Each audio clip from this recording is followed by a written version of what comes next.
नमस्कार, आप देख रहे हैं न्यूज़ 24 मध्य प्रदेश छत्तीसगढ़ और मैं हूं आपके साथ पवन पांडे। हमारे इस खास शो धर्म संसद में आप सभी का स्वागत है। तो दर्शकों, ये शो आस्तिकों और नास्तिकों दोनों के लिए है, इसलिए जो भगवान में विश्वास करते हैं उनको राम राम और जो नहीं करते उनको मेरा प्रणाम। तो दोस्तों और दर्शकों, धर्म जो कि इस दुनिया के सबसे ज्वलंत विषयों में से एक है। धर्म, संस्कार, पाप पुण्य को लेकर हम इस खास शो में चर्चा करते हैं।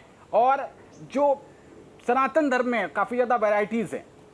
कोई धर्मगुरु कहता है कि आप एक लोटा जल चढ़ाइए, कोई धर्मगुरु कहता है कि गंगा स्नान कीजिए, कोई कहता है कि आप गौ सेवा कीजिए, कोई कहता है नाम जप कीजिए। तो ऐसे में कन्फ्यूजन हो जाती है कि प्रभु की कृपा पाने के लिए सही और आसान रास्ता कौन सा है।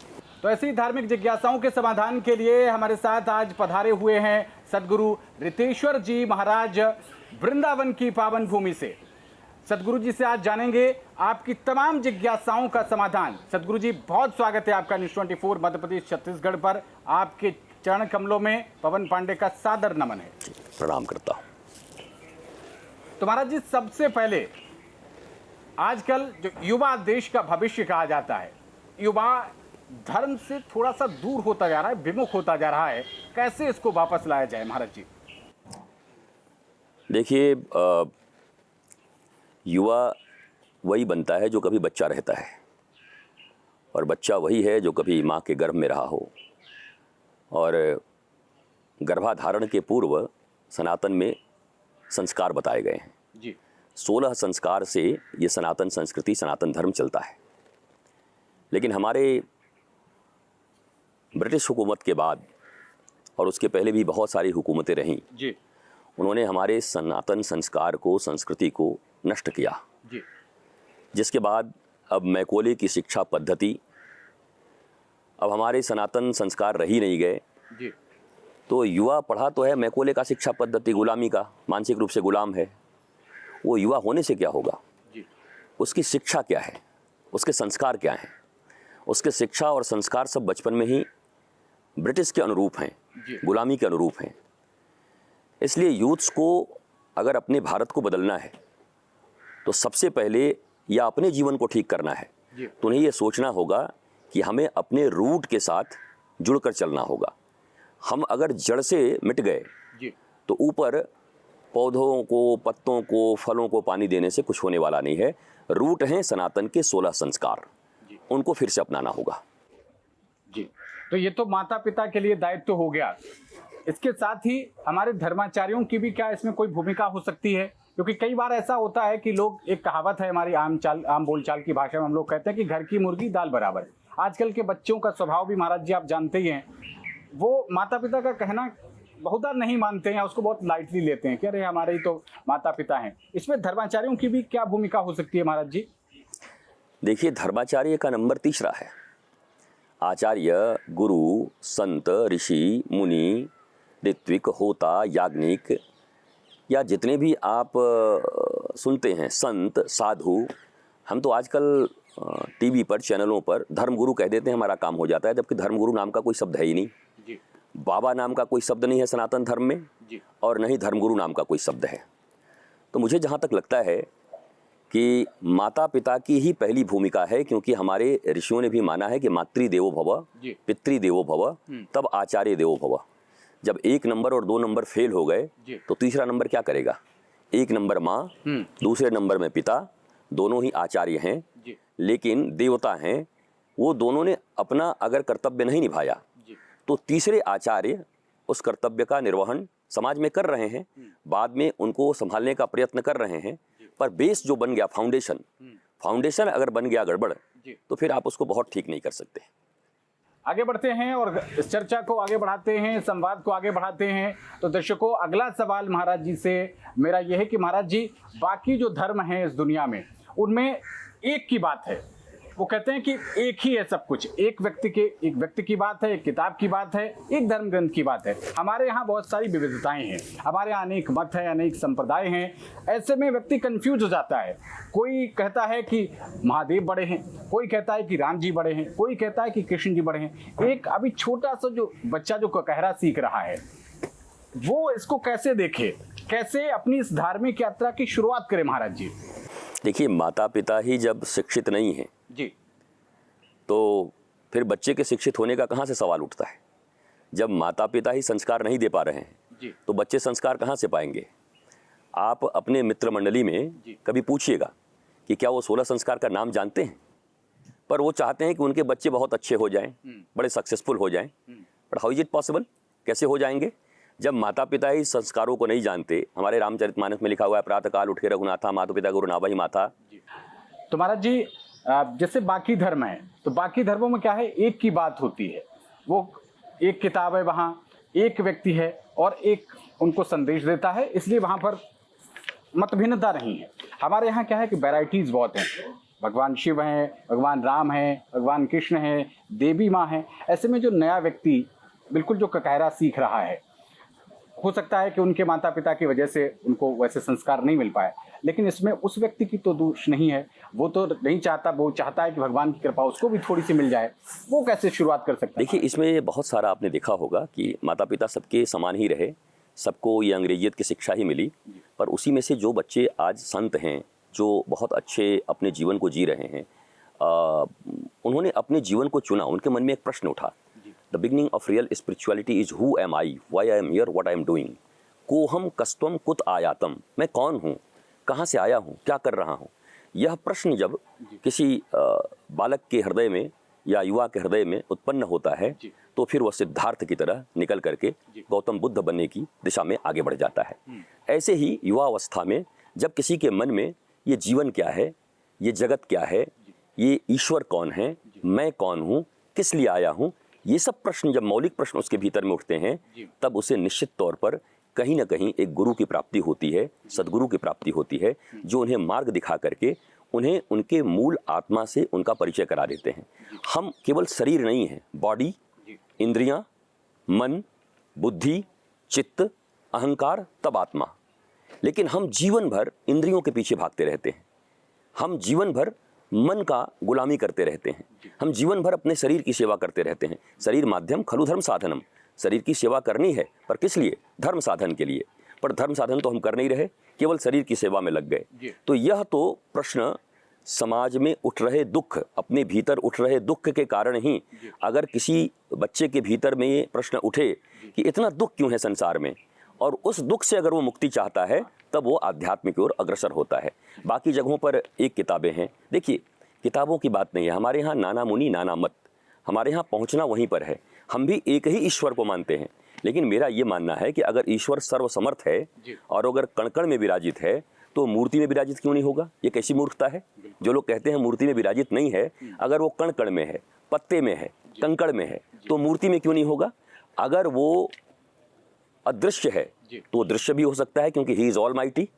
अगर वो सर्वसमर्थ हैं, कर्तुम अकर्तुम सर्वथा कर्तुम, जो हमारे यहाँ कहा गया है कि वो सब कुछ करने में समर्थ हैं, तो वो साकार भी हैं, वो निराकार भी हैं। हमारे यहाँ बहुत सारी पद्धति है जहाँ पर हम कहते हैं दासो हम दास हैं, द्वैत से शुरू करते हैं और अद्वैत की भावना तक आकर के हम रुकते हैं। कहाँ रुकते हैं आकर के? अहम ब्रह्मास्मि शिवोहम, मैं भी वही हूँ। जब मैं था तब हरि नहीं, अब हरि है मैं नाही, प्रेम गली अतिशा करी तामे दो न समाही।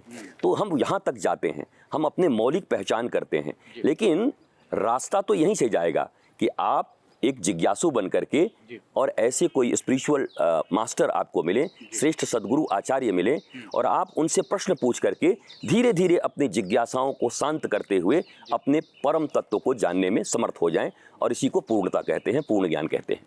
बिल्कुल महाराज जी, बहुत अच्छी तरीके से आपने बताया। एक जिज्ञासा और महाराज जी मन में आ रही है कि आपने बताया कि धर्माचार्यों के माध्यम से भगवान की जो है वो कृपा प्राप्त की जाती है, और रामचरितमानस में एक चौपाई भी है, कहा जाता है कि बिनु हरि कृपा मिले ही नहीं संता। तो प्रभु की कृपा से ही संत मिलते हैं।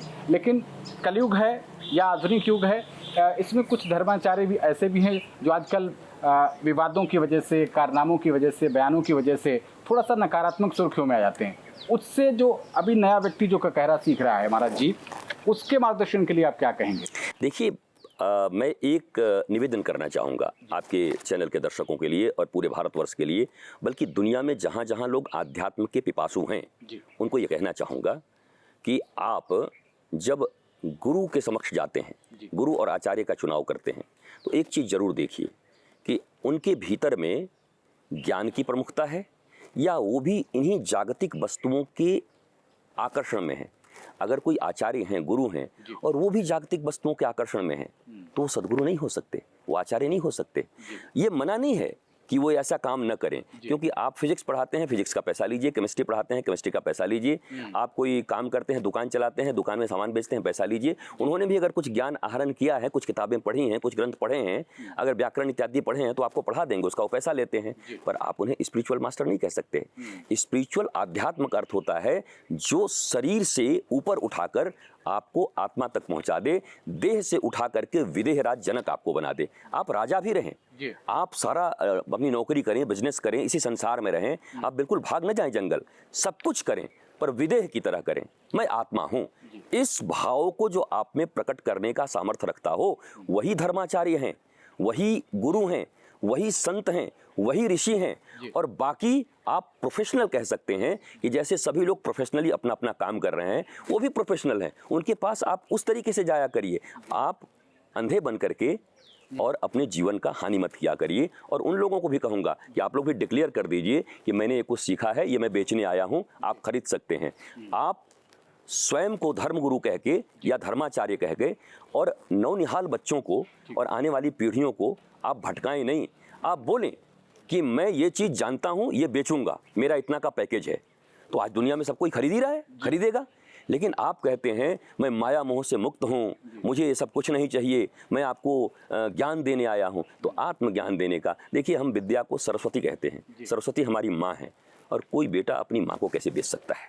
तो दर्शकों, इस कार्यक्रम में आगे बढ़ते हैं और अगले राउंड में हम महाराज जी से ये जानना चाहेंगे कि महाराज जी, एक युवा जो लाखों रुपए सैलरी का पैकेज महीने में लिए हुए है, अपने परिवार के साथ रह रहा है और पूरी तरीके से हष्ट पुष्ट है, बढ़िया जॉगिंग करता है, एक्सरसाइज करता है, जिम जाता है। अब वो व्यक्ति, उसके मन में ये आकांक्षा है कि मैं धर्म से क्यों जुड़ूं, मैं भगवान को मुझे पूजने की क्या जरूरत है, भगवान को मानने की क्या जरूरत है। ऐसे लोगों के लिए महाराज जी क्या मार्गदर्शन है आपका? देखिए, मेरा भी यही कहना है युवाओं से, यूथ से, कि मैं भी कहता हूं मत जुड़ो। कि कोई जीवन में अगर दुख हैं, उन दुखों से आप मुक्ति चाहते हो। आप कोई भी मंदिर जा रहा है, आज कोई भी गुरु के पास जा रहा है, आज कोई तीर्थ यात्रा जा रहा है, आज कोई अपने घर में पूजा करवा रहा है, आराधना करवा रहा है, कर्मकांड करवा रहा है, उसका हेतु क्या है? हेतु तो इतना ही है ना कि मुझे ये चीज प्राप्त हो जाए, हे भगवान मेरा बच्चा पास हो जाए, हे मुझे ये ठेकेदारी मिल जाए, मेरे बच्चे की नौकरी लग जाए, मैं स्वस्थ हो जाऊं। तो आपको अपने दुखों से मुक्ति चाहिए, दैहिक, दैविक, भौतिक तापा, इन त्रिताप से आपको मुक्ति चाहिए। इस मुक्ति के लिए आप प्रयत्न करते हैं, मत कहिए आप उनको भगवान, मत कहिए आप उनको ईश्वर, लेकिन दुख से मुक्ति के उपाय जो आप करेंगे तो आपको ईश्वर तक पहुंचाएगा ही। आप मत जाना चाहो, वो पहुंचाएगा। नाम अलग रख सकते हैं, पानी है, जल है, वाटर है, अलग अलग हो सकता है, नीर है, लेकिन उससे तो उसके गुण तो नहीं बदल जाते। हो तो प्यास ही बुझाएगा ना, प्यास बुझाएगा। तो ईश्वर हैं, आप मानो न मानो कोई फर्क नहीं पड़ता। दुख से ऊपर उठना चाहते हो कि नहीं? आप एंजाइटी फ्री लाइफ जीना चाहते हो कि नहीं? आप डिप्रेशन से ऊपर उठना चाहते हो कि नहीं? आप ये 70-80 साल का जीवन आनंदित होकर जीना चाहते हो कि नहीं? अगर आनंदित होकर जीना चाहते हो तो धर्म के मार्ग पर आपको अपने कदम बढ़ाने होंगे और सेल्फ रियलाइजेशन की पद्धति में आपको जाना होगा। मैं कौन हूं, आत्मज्ञान आपको प्राप्त करना ही होगा। हमारे देश में मदासाल जैसी माँ थी, मदालसा, जिन्होंने 7 वर्ष के अपने पुत्र अलर्क को आत्मज्ञानी बना दिया। 5 वर्ष के ध्रुव आत्मज्ञानी बन गए, 5 वर्ष के प्रहलाद आत्मज्ञानी बन गए, मीरा आत्मज्ञानी बन गई, बिना आत्मज्ञान के मार्ग में गए। आप छोटे छोटे लक्षणों का उपचार करते रहोगे पर दुख आपका मिटेगा नहीं। कारण ये है कि कारण पुरुष को जानना होगा और उन्हीं कारण पुरुष को हम ईश्वर कहते हैं। गुरु के माध्यम से उनको रियलाइज करने का प्रयत्न करो। तुम्हारा जी, ज्यादातर युवा है वो पैसों को और विलासिताओं को ही अपना सब कुछ मान लेते हैं और अब से दुनिया में सबसे ज्यादा पैसे वाले कहा जाता है। लोग कहते हैं कि 99% समस्याएं तो पैसे से हल हो जाती हैं। सबसे ज्यादा पैसे वाले एलोन मस्क, उनके पिताजी अभी राम मंदिर के दर्शन करने आए थे। तो ये फिर क्या है कि उनके पास तो सब कुछ है। युवा अगर सब कुछ पैसा चाह रहे हैं तो उनके पास सब कुछ था, उनको अमेरिका से फिर यहाँ क्यों आना पड़ा महाराज जी? वो कौन सी ऐसी वस्तु है जो पैसों के बाद भी अप्राप्त रह जाती है? यहाँ 2 चीजें हैं। मैं ये कहूँगा कि अगर यूथ पैसा कमाने का प्रयत्न कर रहे हैं या कोई भी दुनिया में, तो उनको कमाने दिया जाए, क्योंकि ये पुरुषार्थ तो करना ही है। हमारे यहाँ सनातन संस्कृति में 4 पुरुषार्थ बताए गए हैं, धर्म अर्थ काम मोक्ष। धर्म अगर आधार हो तो धर्म के आधार पर अर्थ की उत्पत्ति हो सकती है। और अर्थ का मतलब केवल पैसा नहीं होता, आर्थिक नीतियां। अर्थ, हमारे जीवन का अर्थ क्या है, हमारे आनंद का अर्थ क्या है, जीवन के अर्थ को जानना भी अर्थ है। धर्म के आधार पर खड़े होकर के अर्थ, और उस अर्थ से शुभ कामना, काम मतलब शुभ काम। हम गर्हित कर्म नहीं करते, गर्हित काम नहीं करते, वासनाओं में नहीं डूबते। शुभ काम हमारे यहाँ सिद्धांत है नर नारी का। हमारे यहाँ सृष्टि बनी है, नर नारी के मिलन से और संतान की उत्पत्ति होती है, और वो संतान स्वयं अपने जीवन को जीते हुए, धर्म के मार्ग पर चलते हुए, मोक्ष की प्राप्ति करते हुए, स्वयं आनंदित रहते हुए दुनिया को आनंद बांटता है। ये एक प्रक्रिया है। तो धर्म के आधार पर, आधार धर्म हो, पर हमने क्या बनाया, बाप बड़ा ना भैया सबसे बड़ा रुपया, हमने आधार अर्थ को बना दिया। अब जब अर्थ को आपने आधार बना दिया तो श्रृंखला सब गड़बड़ हो गई। ABCD पर आपने क्या कहा, CBDA, DACB, तो मामला खराब हो गया। 2 5 3 4 ऐसे कर दिया, 1 2 3 4। पहला धर्म। और धर्म किसको कहते हैं? ये जो आप ये हमारी दाढ़ियां देख रहे हैं, ये देख रहे हैं, ये देखिए धर्म का एक कोड हो सकता है, ड्रेस हो सकता है। पर धर्म क्या है? धृति, क्षमा, दया, करुणा, प्रेम और स्वयं को जानना, ये सब धर्म के लक्षण हैं। अगर ये आपके भीतर में है तो अर्थ आपके पास होगा ही, अर्थ की कमी नहीं होगी। और अर्थ होगा तो आप शुभकामनाओं की पूर्ति करेंगे, जो जो आपकी कामनाएं हैं, और शुभकामनाओं की पूर्ति करते हुए आप मुक्त जीवन जिएंगे। मोक्ष मतलब मरने के बाद मोक्ष नहीं, मुक्त जीवन जीना। इसी जीवन में 70 साल तक free from all anxieties. Youth इस बात को कनेक्ट करेंगे कि मुझे एंग्जाइटी फ्री लाइफ चाहिए, डिप्रेशन फ्री लाइफ चाहिए, तो ये आपको इसी पद्धति से मिल सकती है। धर्म, अर्थ, काम, मोक्ष। धर्म पहले। तो महाराज जी, एक और जिज्ञासा की, अभी नवदुर्गों का पावन पर्व चल रहा है और ऐसे में देवी माँ के स्वरूप की पूजा की जाती है, अलग अलग स्वरूपों की, और माताओं को भी हम देवी स्वरूप ही मानते हैं, कन्याओं को देवी स्वरूप मानते हैं। हमारे धर्माचार्यों में खासतौर पर शंकराचार्य, जगत गुरु जैसे जो बड़े पद कहे जाते हैं, वहाँ पर महिलाओं की संख्या महाराज जी कम क्यों है? इसके पीछे का क्या कारण है? नहीं देखिए, अगर आप अध्यात्म की बात करेंगे तो यहाँ लिंगात्मक भेद होता ही नहीं है जी। शरीर के स्तर पर लिंगात्मक भेद है, पर जब आत्मिक स्तर पर आते हैं तो वहाँ लिंगात्मक भेद नहीं है। हमारे यहाँ गार्गी हुई ना, गार्गी इतनी बड़ी आचार्य जो और आप ऐसे ही देखो सती अनसुईया तो माता सीता की भी गुरु हैं। नहीं महाराज जी, जैसे आधुनिक समाज में देखें, 4 हमारे शंकराचार्य कहे जाते हैं जो सर्वोच्च अपने सनातन धर्म के, तो क्या उस पर कभी कोई महिला जो संत हैं वो भी विराजमान हो सकती हैं? नहीं, मेरा तो ऐसा मानना है। देखिए, आने वाले समय में और माताओं का दर्जा देवी के समान हमारे यहाँ पर रहा है। हमारे यहाँ देवता हैं, पर ईश्वर का भी जो परिकल्पना हमारे यहाँ किया गया है कि हम जिस ईश्वर को मानते हैं और वो अवतार लेकर के आते हैं, तो महादेव की शक्ति है, राम की शक्ति है, कृष्ण की शक्ति है। तो शक्ति के बिना शक्तिमान तो कोई हो ही नहीं सकता। और उन्हीं इन नवरात्रा में हम शक्ति की पूजा कर रहे हैं, हम उनकी आराधना कर रहे हैं। तो मुझे लगता है कि ज्ञान के आधार पर ही सब कुछ संभव है। हम भले ही बात माने न माने, पर सबरी के भक्ति और ज्ञान को आप क्या मानते हैं? मीरा के भक्ति और ज्ञान को आप क्या मानते हैं? करमैती के भक्ति और ज्ञान को आप क्या मानते हैं? इसी कलिकाल में जनाबाई के भक्ति और ज्ञान को आप क्या मानते हैं? और ऐसे आप देखें, ज्ञानदेव, सोपानदेव, मुक्ताबाई उनकी बहन है, मुक्ताबाई को आप क्या मानते हैं? जो भरी सभा में सबको ये बताती हैं कि वास्तव में कौन खाली घड़ा है और कौन भरा घड़ा है, कौन सत्संगी है, कौन सत्संगी नहीं है, कौन महापुरुष। तो हमारे यहाँ माताएं भी, अब एक पोस्ट की बात अलग है कि वो किस पोस्ट पर हैं, पर आत्मज्ञान स्वयं में एक पोस्ट है, सबसे बड़ा पद है। परम पद पा लिया तो सबसे बड़ा पद पा लिया। महाराज जी, मध्य प्रदेश और छत्तीसगढ़ का हमारा चैनल है, और इन दोनों ही राज्यों में एक बड़ी विकट समस्या है जो कि धर्म से जुड़ी हुई है। अगर मैं दूसरे शब्दों में कहूँ तो धृष्टता ना हो कि धर्म के सामने एक संकट जैसा वो लगता है, वो है धर्म परिवर्तन। दोनों ही राज्यों के मुख्यमंत्री ने, विष्णुदेव साय जी ने भी और मोहन यादव जी ने भी, कानूनी तौर पर तो उन्होंने व्यवस्थाएं कर रखी हैं, लेकिन लोग तब भी कोई गरीब आदिवासी है जिसके पास पैसे नहीं है, उसके 4-5 बच्चे हैं, उनको खाना खिलाने के लिए भी उसके पास पैसे नहीं है, और क्रिश्चियन मिशनरीज आते हैं, अन्य धर्मों के धर्मांतरण कराने वाले आते हैं, वो 10-20-50 लाख रुपए का ऑफर देते हैं। वो आदिवासी को लगता है इतने तो मैं पूरे जीवन में नहीं कमा सकता, वो उसे एक बार मिल रहे हैं, उससे उसके बच्चों का पालन पोषण अच्छे से हो जाएगा और वो कन्वर्ट हो जाता है।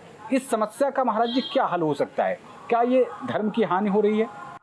देखिए, ये केवल 2 प्रदेशों का बात नहीं है, भारत में हर जगह है, सार्वभौमिक है, हो रहा है। अब वो शरीर के धर्म का परिवर्तन, शरीर का धर्म है भूख, शरीर को भूख लगती है, भूख के कारण अगर कोई धर्म परिवर्तित करता है और हम उसको देने में अक्षम हैं तो शरीर के कारण कहीं चला गया। पर हम जिस आत्मिक धर्म की बात करते हो तो परिवर्तित हो ही नहीं सकता, वो तो सदा से सनातन था, है और रहेगा। बाकी मत हैं, बाकी पंथ हैं, लेकिन धर्म तो एक ही है सदा से, वो है सनातन। आपने सुना है हम कहते हैं धर्म की जय हो, अधर्म का नाश हो। हमने पर्टिकुलर किसी धर्म का नाम तो नहीं लिया, धर्म की जय हो, अधर्म का नाश हो, प्राणियों में सद्भावना हो, विश्व का कल्याण हो।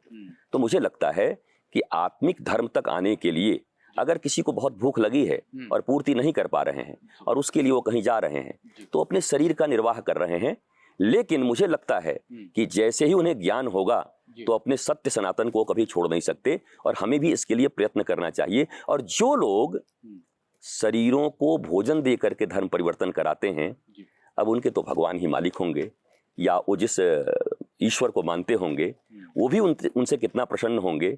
आप तो सेवा करो ना, आप सेवा करो, पर आप कंडीशनल सेवा क्यों कर रहे हो? ये दूंगा तो ये लूंगा, तुम धर्म परिवर्तन करो, तो तुम्हारा धर्म रह ही नहीं गया मेरे हिसाब से। पंथ परिवर्तन करा रहे होंगे, पर यह किसी भी देश के लिए अच्छा नहीं है। पंथ परिवर्तन किसी भी देश का नाश कर सकता है। इसे रोकने का प्रयत्न कठोर कानून से भी करना चाहिए और सामाजिक संस्थाओं को खड़ा होकर के भी इसको करना चाहिए। जी महाराज जी, वैसे तो समय की बहुत कमी है आपके पास, आपको भी कहीं निकलना है। एक छोटा सा प्रश्न महाराज जी, एक और, क्योंकि आप वृंदावन जैसी पावन भूमि में हैं, क्या ये जो वीआईपी दर्शन की व्यवस्था है जिसमें अमीर व्यक्ति को भगवान के दर्शन जल्दी प्राप्त हो जाते हैं, गरीब लाइनों में लगा रह जाता है, इसमें सुधार होना चाहिए और कैसे इसमें धर्माचार्य? अभी मैं पंजाब गया था और वहाँ जाने के बाद हम जो बाढ़ आई थी राहत सामग्रियां लेकर के और पाकिस्तान के बॉर्डर पे हम गए थे, जहां हमने करीब 3 घंटे एक रात्रि गांव में गुजारा पाकिस्तान के बॉर्डर पर। फिर वहां से सिख हमें छोड़ने के लिए आए। हमारे रिश्तों के बीच में भी कुछ गलतफहमियां लोगों ने डाली हैं और जाकर के हमें एकता का परिचय दिया। हम गए जहां पर अमृतसर में गोल्डन टेम्पल में गुरु साहब के द्वार में, वहां हमने देखा कोई वीआईपी कल्चर नहीं है, सभी एक लाइन में लग के जा रहे हैं। मैं भी आधे घंटे तक लाइन में लग करके गया और जाकर के वहां दर्शन किया, प्रसाद पाया, थोड़ी देर तक शब्द सुने और वापस आ गए। तो अब मैं जहां भी मंदिरों में मैं भी जहां जा रहा हूं और मैं प्रयत्न करता हूं और मैं सबको कह रहा हूं, अरे भगवान को पैसे से खरीदोगे, भगवान को पैरवी से खरीदोगे? मुझे लगता है वीआईपी कल्चर को पूर्णतः समाप्त करना चाहिए। एक इंसान के तौर पर, एक मनुष्य के तौर पर हम सब परमपिता की संतान हैं और परमपिता के द्वार पर वीआईपी कल्चर और वहाँ पैसे दे करके और टिकट कटा करके, मुझे नहीं लगता कि इससे सनातन धर्म का कोई मंगल होने वाला है। इसी से तो टूट फूट मची हुई है। तो वीआईपी कल्चर पूर्णतः समाप्त होना चाहिए। बिल्कुल। तो दर्शकों, बहुत ही अच्छे ढंग से महाराज जी ने धार्मिक जिज्ञासाओं को आज समाधान करने की कोशिश की है। समय की थोड़ी कमी है, इस वजह से हमें इस चर्चा को यहीं विराम देना पड़ेगा, इस संवाद को यहीं संपन्न करना पड़ेगा। महाराज जी, आप न्यूज़ 24 मध्य प्रदेश छत्तीसगढ़ के साथ जुड़े, बहुत बहुत आभार आपका। और एक बार पुनः आपके चरण कमलों में पवन पांडे का सादर नमन है।